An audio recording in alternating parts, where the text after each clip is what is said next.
All right, this is for OK Resident 1194. You said your team is a bit, they struggle with the fundamentals. You're playing in a league and you often have no subs, and since they can't do some simple fundamentals, it makes it hard for you to both attack and defend. You're wondering how do you approach it, and what do you want to think about.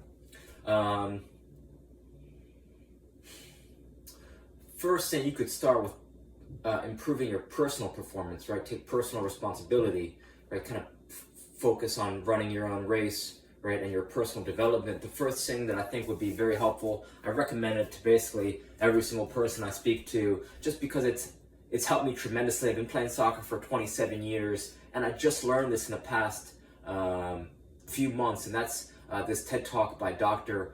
Belisa Vranich, Vranich, and it completely changed my life in 10 minutes. So I'm 94% sure that you haven't seen this, and I think not only will this help on the field but also off the field in high pressure situations, high stress situations. I just noticed that my overall calmness and just feelings of well-being have really raised from her TED Talk, so I can't recommend it enough.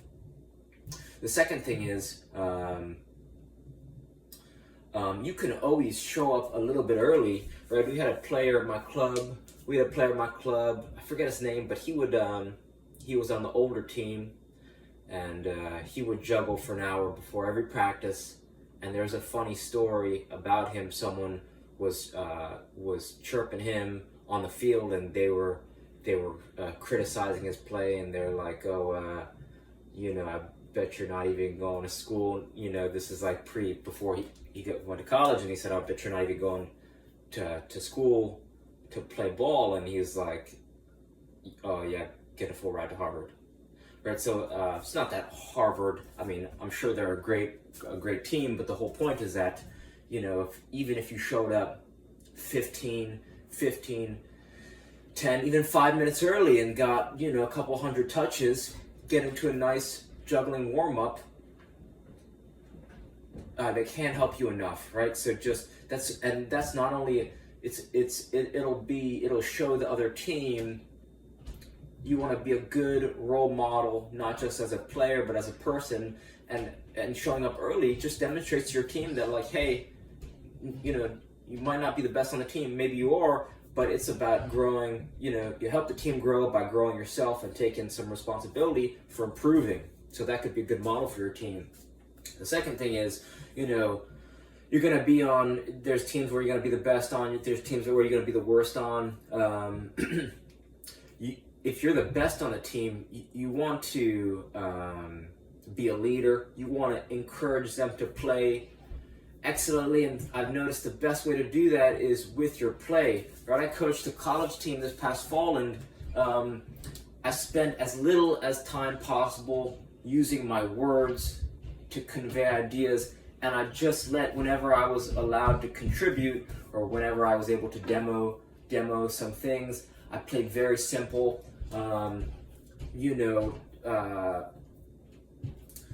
Simple things. If you have the shot, take it. If you have the pass, take it. If you got space, take it. Just showing the fundamentals and playing excellently, right? Maybe you're playing not a strong opponent, and maybe you could dribble 4 or 5 guys, but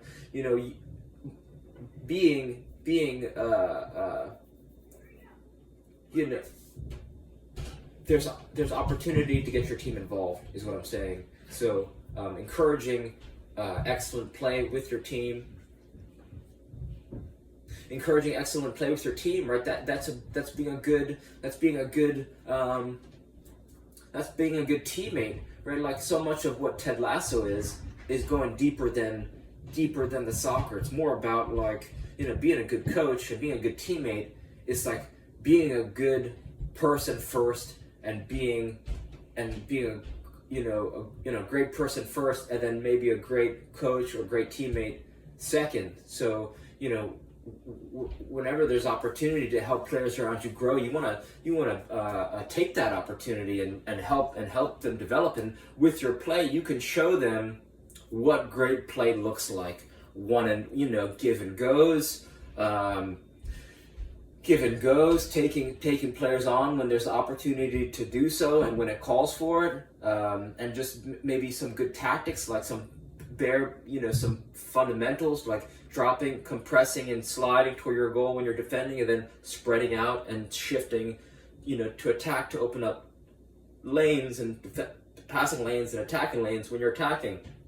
I think a good, they say a pyramid is only as tall is only as tall as its base, right? So if you're somewhere, I think someone mentioned this in the comments, you kind of want to be in in either the center midfield so that you can contribute a little bit of defense, and then also you want to start to spring some of your best, your teammates, your strong teammates forward, so that if you have the ability to kind of be the maestro, right? You're the puppeteer. You're the one controlling the team, and if you're the only one who's got like true fundamentals, so that you can distribute, you can transfer from left to right and back and forth. So being able to be in the midfield and being a dominant force on your team will help your team rely on you. It'll give them stability.